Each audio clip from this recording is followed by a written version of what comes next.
श्री उमापति महादेव की जय। श्री लक्ष्मी नारायण भगवान की जय। नवग्रह देवताओं की जय। शनिदेव महाराज की जय।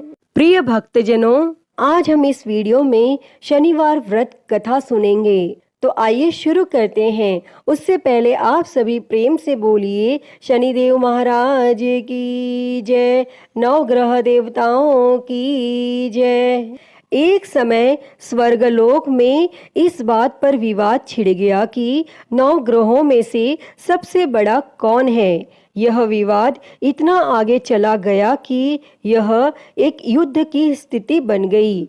इस बात के निष्कर्ष पर पहुंचने के लिए सभी देवता देवराज इंद्र के पास पहुंच गए और उन्होंने कहा, हे देवराज, अब आप ही निर्णय करें कि हम सब में सबसे बड़ा कौन है। देवताओं द्वारा पूछे गए इस सवाल से देवराज इंद्र उलझन में पड़ गए। तब इंद्रदेव ने कहा कि मैं इस प्रश्न का उत्तर नहीं दे सकता हूँ, मैं असमर्थ हूँ। इस सवाल का जवाब पाने के लिए वह सभी पृथ्वी लोक में उज्जैनी नगरी के राजा विक्रमादित्य के पास गए। तब राजा विक्रमादित्य के महल पहुंचकर सभी देवताओं ने प्रश्न किया। इस पर राजा विक्रमादित्य भी असमंजस में पड़ गए। वो सोच रहे थे कि सभी के पास अपनी अपनी शक्तियां हैं, जिसके चलते वो महान हैं। अगर किसी को छोटा या बड़ा कहा गया तो उन्हें क्रोध के कारण काफी हानि हो सकती है। इसी बीच राजा को एक तरीका सूझा। उन्होंने 9 तरह की धातु बनवाई, जिसमें स्वर्ण, रजत, कांसा, ताम्र, सीसा, रांगा, जस्ता, अभ्रक व लोहे शामिल थे। तब राजा ने सभी धातुओं को एक एक आसन के पीछे रख दिया और इसके बाद उन्होंने सभी देवताओं को सिंहासन पर बैठने के लिए कहा। तब धातुओं के गुणों के अनुसार सभी आसनों को एक दूसरे के पीछे रखवा कर उन्होंने देवताओं को अपने अपने सिंहासन पर बैठने को कहा। और जब सभी देवताओं ने अपना अपना आसन ग्रहण कर लिया, तब राजा विक्रमादित्य ने कहा, इस बात का निर्णय हो चुका है। जो सबसे पहले सिंहासन पर बैठा है वही बड़ा है। यह देखकर शनि देवता बहुत नाराज हुए। उन्होंने कहा, राजा विक्रमादित्य, यह मेरा अपमान है। तुमने मुझे सबसे पीछे बिठाया है। मैं तुम्हारा विनाश कर दूंगा। तुम मेरी शक्तियों को नहीं जानते हो। तब शनि देव ने कहा, एक राशि पर सूर्य 1 महीने, चंद्रमा 2.25 महीने, मंगल 1.5 महीने, बुध और शुक्र 1 महीने, बृहस्पति 13 महीने रहते हैं, लेकिन मैं किसी भी राशि पर 7.5 वर्ष रहता हूँ। मैंने अपने प्रकोप से बड़े बड़े देवताओं को पीड़ित किया है। वो मेरा ही प्रकोप था कि भगवान राम को वन में जाकर रहना पड़ा था, क्योंकि उन पर 7.5 थी और रावण की मृत्यु भी इसी कारण हुई। अब तू भी मेरे प्रकोप से नहीं बच पाएगा। और शनि देव ने बेहद क्रोध में वहां से विदा ली और वहीं बाकी देवता खुशी खुशी वहां से चले गए। इसके बाद सब कुछ सामान्य ही चलता रहा। राजा विक्रमादित्य पहले की ही तरह न्याय करते रहे। दिन ऐसे ही बीतते रहे, लेकिन शनि देव अपना अपमान नहीं भूले। एक दिन शनि देव बदला लेने के लिए घोड़े के व्यापारी के रूप में राज्य पहुंचे।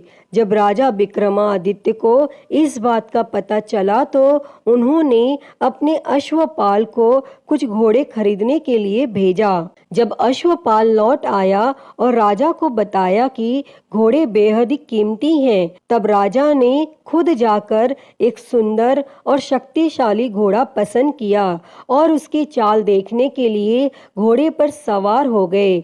जैसे ही राजा विक्रमादित्य घोड़े पर बैठे, वैसे ही घोड़ा बिजली की रफ्तार में दौड़ पड़ा। घोड़ा राजा को एक जंगल ले गया और वहां जाकर राजा को नीचे गिरा दिया और फिर कहीं वह गायब हो गया।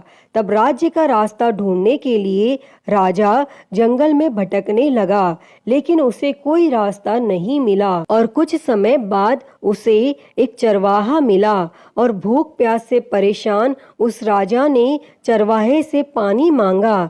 चरवाहे ने उसे पानी दिया और राजा ने उसे अपनी एक अंगूठी दे दी। तब रास्ता पूछकर राजा जंगल से निकल गया और पास में ही मौजूद एक नगर में पहुंच गया। और एक सेठ की दुकान पर राजा ने कुछ आराम के लिए रुका और वहां सेठ से बातचीत करते हुए उसने बताया कि वह उज्जैनी नगरी से आया है। तब राजा कुछ देर तक उस दुकान पर बैठा। जितनी देर वो वहां बैठा, सेठ जी की काफी बिक्री हो गई।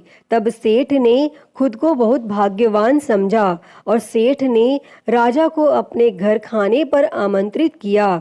और सेठ के घर में एक खूंटी पर सोने का हार लटका था और उसी कमरे में वह राजा को छोड़कर चला गया। और कुछ समय बाद खूंटी उस सोने के हार को निगल गई। तब सेठ ने विक्रमादित्य से वापस आकर पूछा कि उसका हार कहाँ है। तब राजा ने उसे हार गायब होने की बात बताई। इस पर सेठ ने क्रोधित होकर चोरी करने के अपराध में विक्रमादित्य के हाथ पांव काटने का आदेश दे दिया। तब राजा विक्रमादित्य के हाथ पांव काट कर उसे नगर की सड़क पर छोड़ दिया गया। फिर कुछ समय बाद विक्रमादित्य को एक तेली अपने साथ ले गया। तेली ने उसे अपने कोल्हू पर बैठा दिया। वह पूरा दिन बैलों को आवाज देकर हाँकता था और विक्रमादित्य का जीवन इसी तरह यापन होता रहा। और उस पर शनि की 7.5 थी, जिसके खत्म होने पर वर्षा ऋतु शुरू हुई। एक दिन राजा मेघ मल्हार गा रहा था। उसी समय उस नगर के राजा की बेटी राजकुमारी मोहिनी ने उसकी आवाज सुनी। उसे आवाज बेहद पसंद आई। मोहिनी ने अपनी दासी को भेजकर गाने वाले को बुलाने को कहा और जब दासी लौटी तो उसने अपंग राजा के बारे में मोहिनी को सब बताया। लेकिन राजकुमारी उसके मेघ मल्हार पर मोहित हो चुकी थी और अपंग होने के बाद भी वह राजा से विवाह करने के लिए मान गई। जब मोहिनी के माता पिता को इस बात का पता चला तो वो हैरान रह गए। तब रानी ने अपनी बेटी को समझाते हुए कहा कि तेरे भाग्य में किसी राजा की रानी का सुख है, तू इस अपंग से क्यों विवाह करना चाहती है। लेकिन समझाने के बावजूद भी राजकुमारी अड़ी रही और अपनी जिद को पूरा कराने के लिए राजकुमारी ने भोजन छोड़ दिया।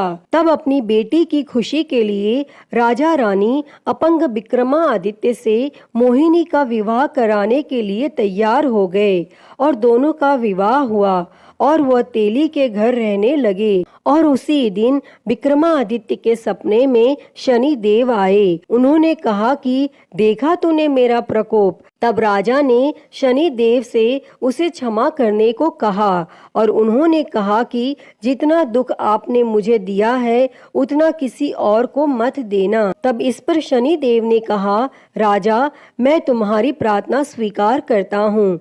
जो कोई व्यक्ति मुझे पूजेगा, व्रत करेगा और मेरी कथा सुनेगा, उस पर मेरी कृपा दृष्टि हमेशा बनी रहेगी।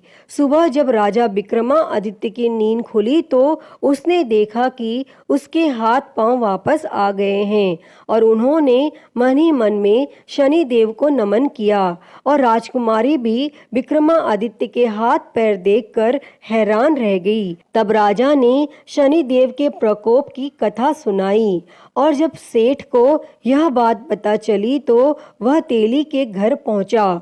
उसने राजा विक्रमादित्य से उनके पैरों में गिरकर माफी मांगी। तब राजा ने सेठ को माफ कर दिया और सेठ ने राजा से उसके घर जाकर भोजन करने के लिए कहा। और भोजन करते हुए अचानक से ही खूंटी ने हार उगल दिया और सेठ जी ने अपनी बेटी का विवाह भी राजा के साथ कर दिया और सेठ ने उसे स्वर्ण आभूषण धन आदि देकर राजा के साथ विदा कर दिया।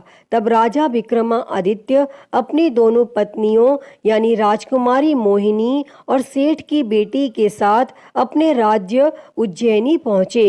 सभी ने उनका स्वागत किया। इसके बाद राजा विक्रमादित्य ने पूरे राज्य में घोषणा करते हुए कहा कि आज से शनि देव सब देवों में सर्वश्रेष्ठ माने जाएंगे और साथ ही शनि देव का व्रत करें और व्रत कथा जरूर सुनें। यह देखकर शनि देव बहुत खुश हुए। व्रत करने और व्रत कथा सुनने से शनि देव की कृपा रहने लगी और लोग आनंद पूर्वक रहने लगे। अतः हे शनि देव जी, जैसी कृपा आपने राजा विक्रमादित्य पर की, वैसी ही कृपा इस कथा को कहते, सुनते और हुंकारा भरते पर करना।